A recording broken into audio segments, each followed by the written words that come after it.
Good evening friends, welcome back to my YouTube channel Renu Mittal coaching classes. कैसे हैं आप सब? आई होप आप लोग की प्रिपरेशंस अच्छी चल रही होंगी। आज हम करने वाले हैं latest pattern MCQs of economics, some most important MCQs of economics. Let's start. Here is a first question. Match the items of list second with the items of list 1 and find the correct matching. The items relate to the economies of scale and scope. Right? हमने बताना है कि क्या इन definitions को हमने क्या करना है, उनकी मीनिंग से क्या करना है, मैच करना है। इकोनॉमीज ऑफ स्केल क्या होता है, इंटरनल इकोनॉमीज क्या होती हैं, एक्सटर्नल इकोनॉमीज क्या होती हैं, एंड इकोनॉमीज ऑफ स्कोप क्या होता है। फर्स्ट वन इज कहते हैं arise with lower average cost of manufacturing a product when two complementary products are produced by a single firm. Right, कहते हैं ये अराइज होता है कि लोअर एवरेज कॉस्ट हो रही है ऑफ मैन्युफैक्चरिंग ए प्रोडक्ट जब दो कॉम्प्लीमेंट्री प्रोडक्ट्स क्या हैं एक ही सिंगल फर्म में क्या की जा रही हैं, मैन्युफैक्चर की जा रही हैं, प्रोड्यूस की जा रही हैं। राइट, मी सेकंड क्या कह रहा है, mean lowering of cost of production by producing in bulk. यहाँ पे क्या हो रहा है, कॉस्ट ऑफ प्रोडक्शन कैसे कम कर रहे हैं हम लोग, bye producing in bulk, bulk में प्रोडक्शन करके। Next, arise when cost per unit depends on size of the firm, कि जहाँ पे कॉस्ट पर यूनिट किस चीज़ पे डिपेंड कर रही है, साइज ऑफ द फर्म की। अगर किसी फर्म का साइज बड़ा है तो कॉस्ट पर यूनिट कम होगी, अगर किसी फर्म का साइज छोटा है देन कॉस्ट पर यूनिट क्या होगी, उसकी ज़्यादा होगी। Next one is arise when cost per unit depends on the size of the industry not the firm. Right, कहते अराइज तब होगी जब कॉस्ट जो पर यूनिट है वो क्या है, डिपेंड करेगी on the size of the industry not the firm. Right, पूरी इंडस्ट्री पे डिपेंड करेगी, not only an individual firm. Right, so हमने बताना है कि इनकी करेक्ट डेफिनेशंस उनके मीनिंग से। फर्स्ट वन इज अगर हम देखें इकोनॉमीज ऑफ स्केल का मतलब क्या होता है, कि जहाँ पे प्रोडक्शन क्या हो रही है, स्केल मतलब पूरी एक स्केल में प्रोडक्शन हो रही है। राइट, बल्क में प्रोडक्शन हो रही है। देन ए का क्या हो जाएगा, second, mean lowering of cost of production by producing in bulk. So अगर ए का सेकंड है देन हम अपने दो ऑप्शंस क्या है हमारे एलिमिनेट हो जाते हैं। राइट, अभी बी का थर्ड है या फोर्थ है। अभी नाउ इंटरनल इकोनॉमीज का क्या होगा, arise when cost per unit depends on the size of the firm and arise when cost per unit depends on the size of the industry not the firm. Now internal economies means कि जो एक firm के under हो रही हैं। सो B का क्या आ जाएगा, ऑप्शन थर्ड। सो बी का थर्ड है तो हमारा करेक्ट ऑप्शन क्या हो जाएगा, option C. External economies arise when cost per unit depends on the size of the industry, not the firm. And D, economies of scope means arise with lower average cost of manufacturing a product when two complementary products are produced by a single firm. Clear? So our correct option क्या हो जाएगा, option C. Moving to next question. Which of the following statements are correct? हमने बताना है कि इनमें से कौन सी statements क्या हैं correct. A perfectly elastic demand curve is parallel to x axis. जो perfect elastic demand होती है कहते वो क्या होती है, x axis के बिल्कुल parallel होती है। The perfectly elastic demand curve is downward sloping. कहते जो perfectly elastic demand होती है वो क्या होती है, downward sloping होती है।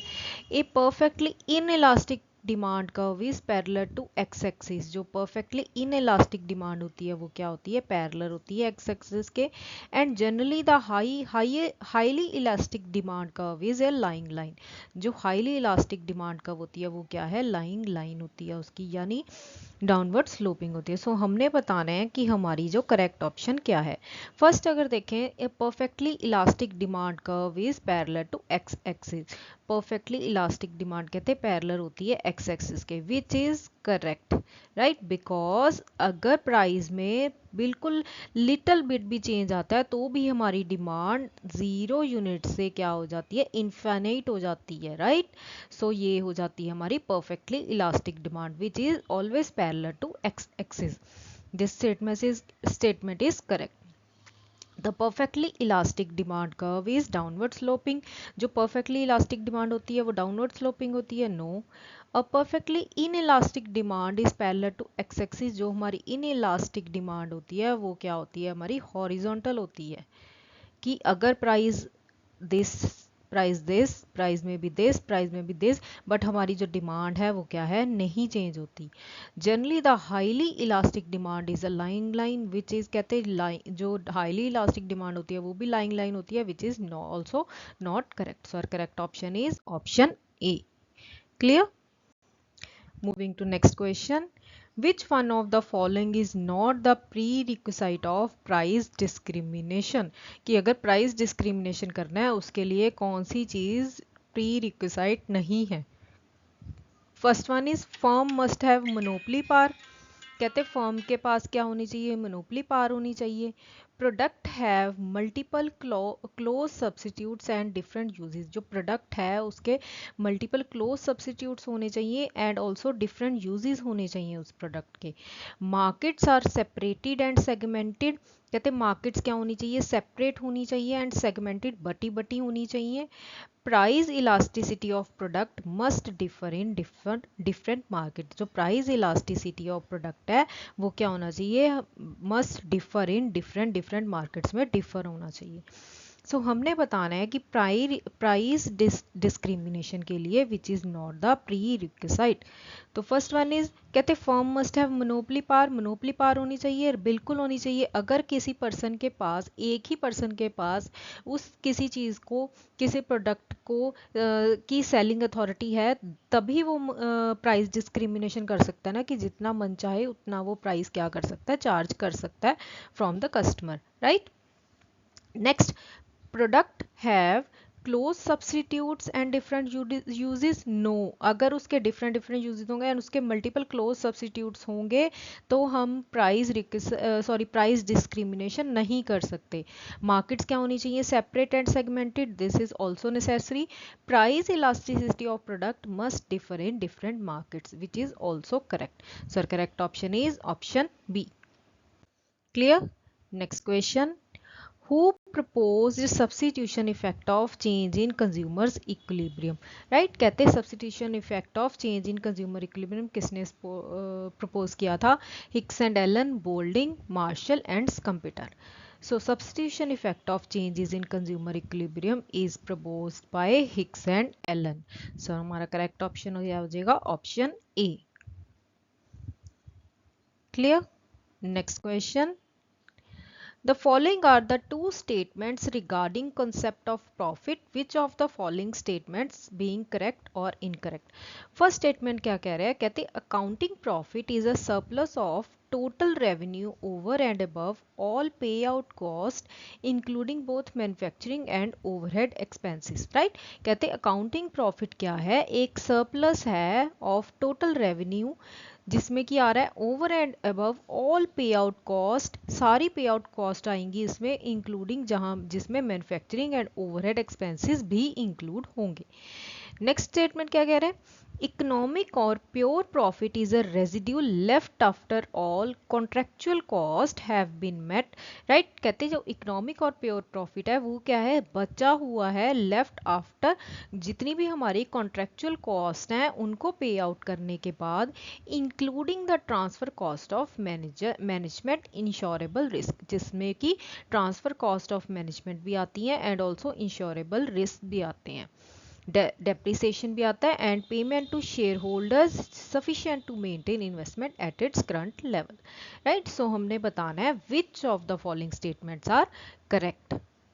सो अकाउंटिंग प्रॉफिट कहते हैं सरप्लस होता है टोटल रेवेन्यू, जिसमें कि हमने जितना सरप्लस बचा है टोटल रेवेन्यू से सारी अपनी कॉस्ट पे आउट करने के बाद, जिसमें कि मैन्युफैक्चरिंग एंड ओवरहेड एक्सपेंसेस भी आते हैं, राइट। और इकोनॉमिक और प्योर प्रॉफिट क्या होता है, रेजिड्यूल होता है, जो कि पूरी जितनी भी हमारी कॉन्ट्रेक्चुअल कॉस्ट हैं उनको पे आउट करने के बाद, राइट। सो अगर देखा जाए तो हमारी दोनों स्टेटमेंट्स क्या हैं, करेक्ट है। सो हमारा करेक्ट ऑप्शन क्या हो जाएगा, both the statements are correct, यानी कि option A. Next question, which of the following statements are correct? First one is degree of responsiveness of demand to a given change in its price is price elasticity of demand, right। कहते अगर किसी demand की degree में change आ रहा है, right, demand में change आ रहा है, किसके चेंज होने से, चेंज इन इट्स प्राइस, उसको क्या बोलते हैं हम, price elasticity of demand, right, कि अगर डिमांड में प्राइस की वजह से चेंज आ रहा है तो उसको बोलेंगे price elasticity of demand. Next one is कहते हैं degree of responsiveness of demand for one good to change in price of the other good is income elasticity of demand.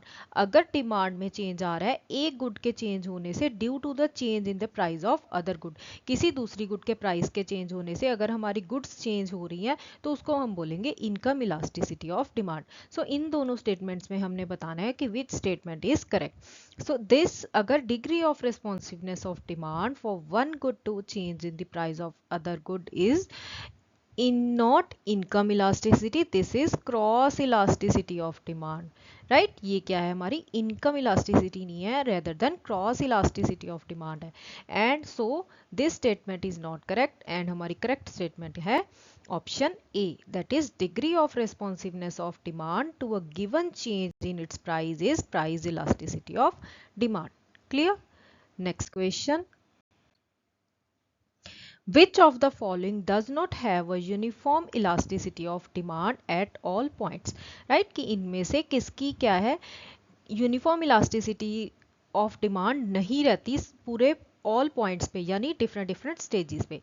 First one is a downward sloping demand curve, a vertical demand curve, a rectangular hyperbola demand curve and a horizontal demand curve, right. So हमने बताना है which of the following does not have a uniform elasticity of demand at all points. So अगर यहाँ पे आएगा which of the following have does have a uniform elasticity of demand at all points, not नहीं आएगा, यहाँ पे आएगा which of the following have, right. So हमारा करेक्ट ऑप्शन हो जाएगा option C, that is rectangular hyperbola demand curve. यहाँ पे सभी पॉइंट्स में क्या होती है हमारी जो इलास्टिसिटी ऑफ डिमांड है वो क्या होती है, यूनिफॉर्म होती है, एक ही जैसा चेंज आता है, right. Next question, the MC curve cuts AVC and ATC curves at जो हमारी एवरेज वेरिएबल कॉस्ट है एंड एवरेज टोटल कॉस्ट है, उनको MC कर्व कहाँ पे टच करती है, कहाँ से कट करती है, falling parts of each, different points, rising parts of each and their minimum level. So जो MC कर्व है वो average variable cost and average total cost को, ये है हमारी एवरेज वेरिएबल कॉस्ट, राइट, ये है हमारी एवरेज टोटल कॉस्ट, और अगर देखें तो सॉरी ये है हमारी एवरेज सॉरी मार्जिनल कॉस्ट। सो ये जो मार्जिनल कॉस्ट है ये इन दोनों कर्व्स को कहाँ पे टच करेगी, जहाँ पे ये मिनिमम लेवल पे होंगी, right, at their minimum level. तो MC कर्व कट करेगी average variable cost and average total curves at their minimum level. Clear. Next question, कहते हैं monopolist produces 14,000 units of output and charges 14 per unit, right. 14,000 units वो output बना रहा है and charge कर रहा है 14 per unit. It's marginal revenue is ₹8, marginal revenue कितना है उसका ₹8 एंड मार्जिनल कॉस्ट कितनी है उसकी ₹7 and rising. It's average total cost is 10, average total cost is 10 and its average variable cost is 9 and average variable cost कितनी है ₹9। so the monopolist should, अब देखो 14,000 यूनिट्स वो उसने प्रोड्यूस करने हैं एंड 14 पर यूनिट, यानी कि एक यूनिट का रुपीस कितना पड़ रहा है उसको, 14 पर यूनिट वो कर रहा है, राइट। सो कहते हैं उसकी मार्जिनल रेवेन्यू कितना है ₹8 एंड मार्जिनल कॉस्ट कितनी है ₹7 एंड वो बढ़ रही है। एवरेज वेरिएबल टोटल कॉस्ट है उसकी 10 एंड एवरेज वेरिएबल कॉस्ट है जो कि राइज भी हो सकती है, कम भी हो सकती है, बढ़ भी सकती है, वो है उसकी ₹9।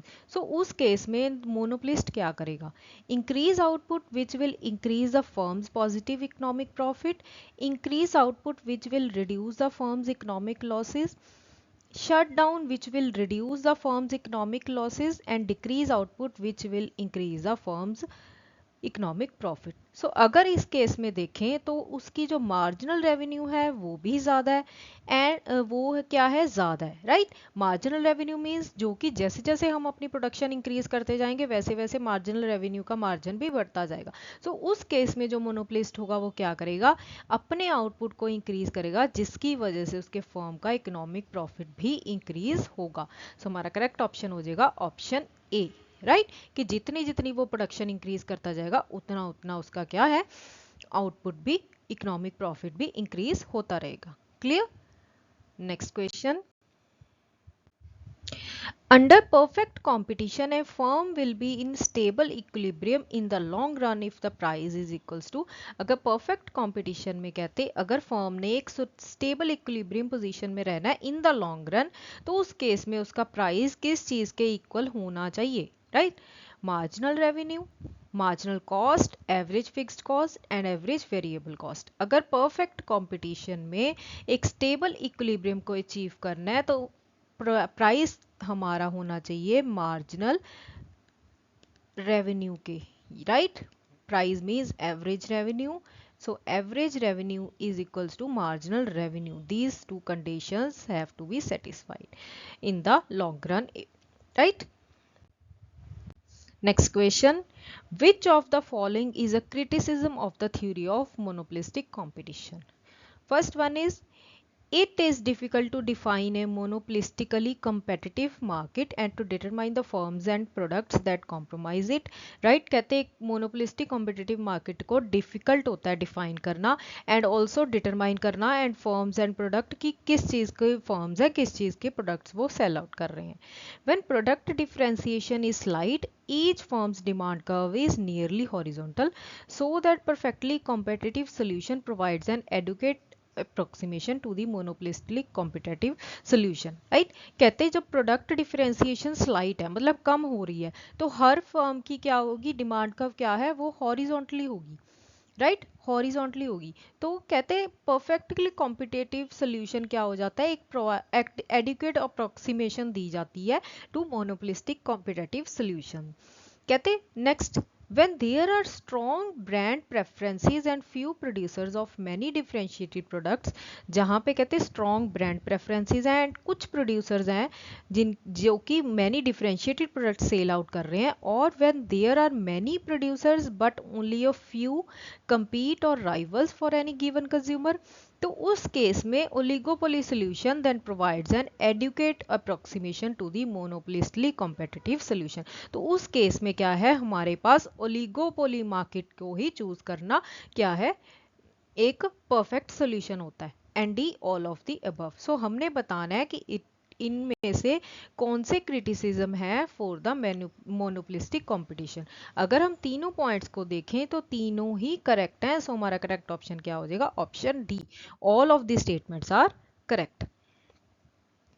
Next question, when the law of demand operates the demand curve, कहते हैं जब लॉ ऑफ डिमांड ऑपरेट होती है तो उस केस में डिमांड कर्व क्या होती है हमारी, slopes downward from left to right, slopes upward from left to right and slopes upward from right to left and parallel to horizontal axis. When the law of demand operates, the demand curve क्या होती है हमारी, slopes downward from left to right.